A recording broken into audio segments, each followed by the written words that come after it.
За энэ бол одоо Монгол хошоо нутгийн тэмдэглэл гэсэн ховор номоо. Энэ бол одоо Чин улсын үед бол Монгол газрын олон хошоо овоосон. За бид одоо өвөрдөөчс ард 57 гээд одоо хөлдөг. Үндэ үдийгээр тогтох юм биш ээ. Монгол хошууд олон байж ээж.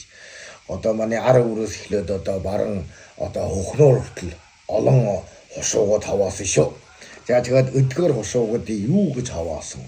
Жохом эл хошуун вантэй, эл хошуун бийл мүү бис чихэрдэг. Зарим нь гүнгийн хошуу хүртэл байна.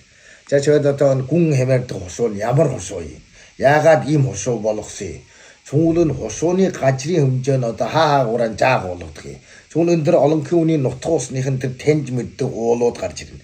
Жишээлбэл миний одоо нутг ар ортноор бол манай Тэнгэрийн аваа, Үлжимөрөн одоо өдгөрөвч юм бол одоо бүр юм байна. Жөөрөнтэй ч Чин улсын үеийг газар нутгийн онт төмдөг болж исэн байна. Тэгэхээр зарим үеийнх нь нутг усаараа бас омгошноо найж удаа.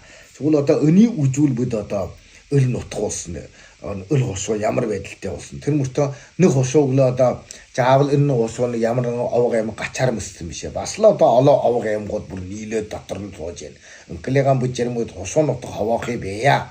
Үүнийх нь яс цус нь бол одоо нэг ч ялгаа алга гэж гоо юм аа. Гэвч одоо газрын бэчийн хувьд л баг тэр үед бол одоо жээ жааг тогтоогоод л ялгаатай болсноос биш ээ. Инглиган бүд одоо өөрийн хошуу нутгаа бүх хошуу нутгийн тухай бүрэн ойлгоцгоолоо сэтгэл бас ондоо болно найз удаа. Өний жиргээ түүхийн мэдлэг бас ихээр өргөн болно.